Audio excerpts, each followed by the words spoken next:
Sir గౌరవనీయులైన ఉప ముఖ్యమంత్రి వర్యులు మల్లు భట్టి విక్రమార్క గారి సందేశం.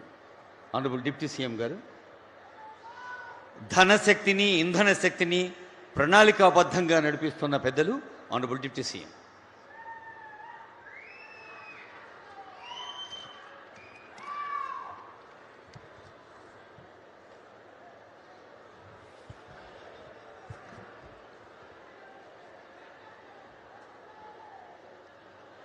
గౌరవ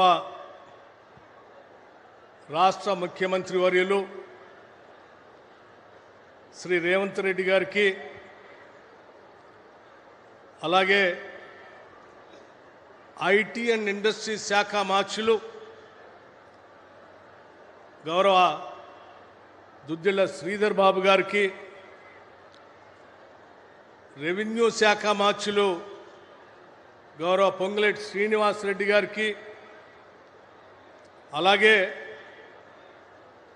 గౌరవ శాసన సభాపతి శ్రీ గడ్డం ప్రసాద్ కుమార్ గారికి,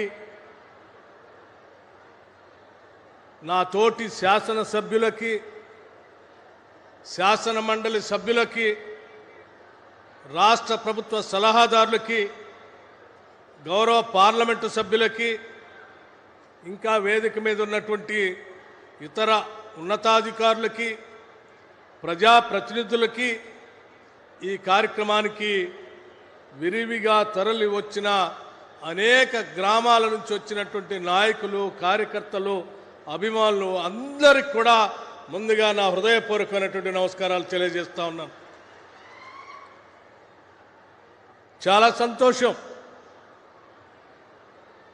ఆనాటి ప్రభుత్వం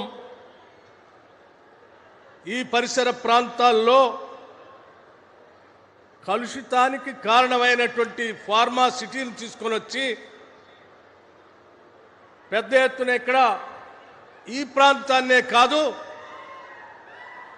నగరాన్ని ఉన్నటువంటి విస్తరించున్నటువంటి హైదరాబాద్ నగరాన్ని కూడా కలుషితం చేసేటువంటి స్థాయిలో పెద్ద ఎత్తున కారణభూతవుతున్నటువంటి పరిస్థితుల్లో ఆ రోజు కాంగ్రెస్ పార్టీ పక్షాన మేమందరం ఒక మాట ఇచ్చాం. ఈ ప్రాంత కాలుష్యమే కాదు, హైదరాబాద్ నగరానికి కూడా కాలుష్యాన్ని రానియకుండా ఆపుతాం, అడ్డుకుంటాం. కాలుష్యం లేనటువంటి గ్రీన్ ఫార్మాని, కాలుష్యం లేనటువంటి ఇతర పరిశ్రమలు తీసుకొని వచ్చి ఈ ప్రాంత అభివృద్ధికి పెద్ద ఎత్తున దోహదపడతామని చెప్పాం.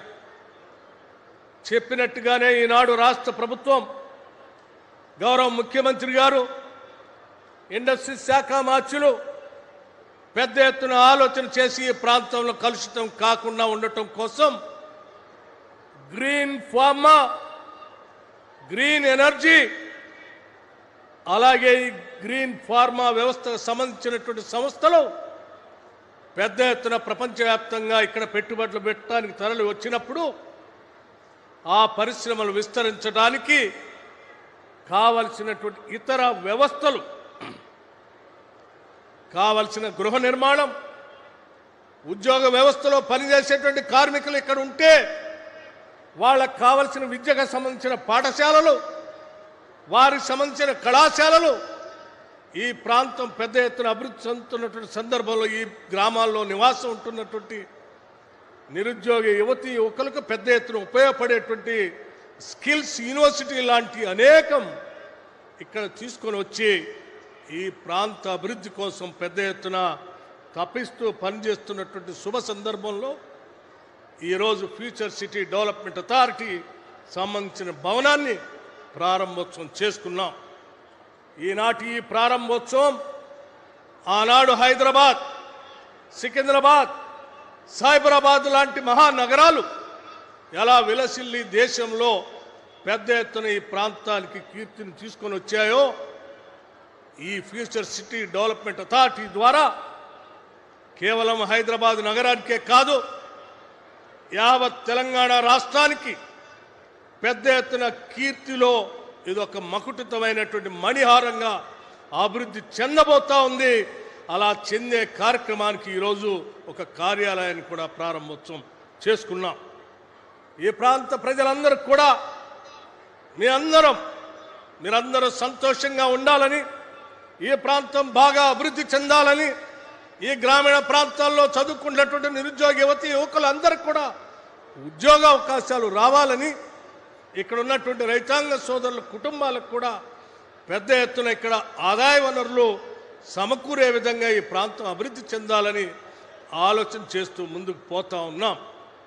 ఈ సందర్భంగా ఈ ప్రాంతం కోసం నిరంతరం కృషి చేసి తప్పిస్తూ పనిచేస్తున్నటువంటి ఈ ప్రాంత నాయకులకి, ఈ ప్రాంతంలో దీన్ని సహకరించిన నాయకులకు కూడా ఈ రాష్ట్ర ప్రభుత్వం నుంచి హృదయపూర్వకమైనటువంటి ధన్యవాదాలు తెలియజేస్తా ఉన్నాం. మిత్రులారా, మీ అందరికీ నేను ఒక విషయం చెప్పదలుచుకున్నాను. చాలామంది కుట్రదారులు తెలంగాణ రాష్ట్రం అభివృద్ధి చెందొద్దని, ఫ్యూచర్ సిటీ రావద్దని, మూసీ రిజర్వేషన్ కావద్దని, తెలంగాణ అలాగే వెనకబడి ఉండాలని కలలు కంటూ కోరుకుంటున్నటువంటి ఓటమి చెందిన ఆనాటి ప్రభుత్వానికి సంబంధించిన నాయకులు ఇప్పుడు కూడా అదే విధంగా ఈ రాష్ట్రాన్ని శపిస్తూ ఉన్నారు. ప్రజలందరూ గమనించాలి. కోరి కొట్లాడి తెచ్చుకున్న తెలంగాణ రాష్ట్రం అభివృద్ధి చెందుతూ ప్రపంచంతో పోటీ పడాలని రాష్ట్ర ముఖ్యమంత్రి అనేక సందర్భాల్లో ప్రకటనలు చేశారు. మా అభివృద్ధి ఏదో కేవలం ఈ దేశంలో ఉన్నటువంటి 4 రాష్ట్రాలతో కాదు, ఈ ప్రపంచంలో అభివృద్ధి చెందిన అనేక దేశాలతో, జపాన్, కొరియా లాంటి దేశాలతో పోటీపడి స్థాయిలో తెలంగాణ రాష్ట్రాన్ని అభివృద్ధి చేయడం కోసం మేము ప్రణాళికలు తయారు చేసి పునాదులేసి అహర్నిశలు శ్రమిస్తూ ముందుకు పోతా ఉంటే ఓటమి చెంది నిరాశ నిస్పృహలకు గురై ఏదో కోల్పోయినటువంటి భావంతో ఉన్నటువంటి ఆనాటి టీఆర్ఎస్ పార్టీకి సంబంధించిన నాయకత్వం ఈరోజు విషం చిమ్ముతూ ఈ రాష్ట్ర అభివృద్ధికి అడ్డుపడాలనేటువంటి ప్రయత్నం చేస్తూ ఉంది. సమస్త తెలంగాణ ప్రజానికి అందరికి కూడా ఒకటే పిలిపిస్తా ఉన్నాం. మనం కోరి కొట్లాడి తెచ్చుకున్న తెలంగాణ రాష్ట్రం అభివృద్ధి చెందడం కోసం మనం అందరం చేయి కలుపుదాం, అడుగులో అడుగు వేద్దాం, నడుద్దాం. ఈ రాష్ట్రం మనది, మనం అభివృద్ధి చేసుకొని ముందుకు పోదాం, ప్రపంచంతో పోటీ పడదామని చెప్పి మీ అందరికీ సవినయంగానే మనవి చేస్తూ, ఈ ప్రాంతంలో ఉన్నటువంటి అనేక గ్రామాలు ఫ్యూచర్ సిటీ డెవలప్మెంట్ అథారిటీ ప్రాంతంలో పెద్ద ఎత్తున అభివృద్ధి జరుగుతూ ఉంది. మా గ్రామాలు కూడా ఈ అథారిటీలో జాయిన్ కావాలి, మాకు కూడా అభివృద్ధి రావాలి అని చెప్పి ఈ ప్రాంతంలో ఉన్నటువంటి అనేక గ్రామాలు రిప్రజెంటేషన్ చేస్తూ ఉన్నాయి. ఈ ప్రాంతంలో ఉన్న నాయకులకి దరఖాస్తులు ఇస్తూ మా గ్రామాలను కూడా ఇందులో కలపమని చెప్పి అనేక గ్రామాలు వస్తూ ఉంటే, అందులో ముందుగా తొలిదశగా ఈరోజు కొన్ని గ్రామాలని ఫ్యూచర్ సిటీ డెవలప్మెంట్ అథారిటీలో కలపటం కోసం స్థానికంగా ఉన్న నాయకత్వం కోరిన మీదట రాష్ట్ర ముఖ్యమంత్రి గారు అంగీకరించి పరిశీలన చేస్తామని చెప్పారు. ఈ సభాముఖంగా నేను వారిని విజ్ఞప్తి చేస్తా ఉన్నాను. దయచేసి ఈ ప్రాంతంలో ఉన్నటువంటి గ్రామాలు ఈ అభివృద్ధిలో భాగస్వాములు కావాలని కోరుకుంటున్నారు. దయచేసి వాటిని ఈ సందర్భంగా ఈ వేదిక మీద నుంచి కొన్ని గ్రామాలని ఈ అథారిటీలో కలిపేటట్టుగా అధికారికంగా ఇక్కడ నుంచే ఇదే వేదిక నుంచి మీరు సంతకం పెట్టాలని చెప్పి ఆ గ్రామాల పక్షాన నేను మీ అందరినీ విజ్ఞప్తి చేస్తా ఉన్నాను. దయచేసి ఆ కార్యక్రమం ముఖ్యమంత్రి గారు మన్నిస్తారని, సంతకం చేస్తారని మీ అందరి తరఫున వారికి విజ్ఞప్తి చేస్తూ ఆశిస్తూ నా ప్రసంగాన్ని ముగిస్తా ఉన్నాను. ధన్యవాదాలు. జై తెలంగాణ.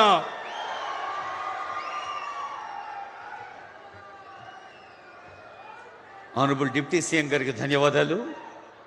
గౌరవనీయులైన ముఖ్యమంత్రి గారి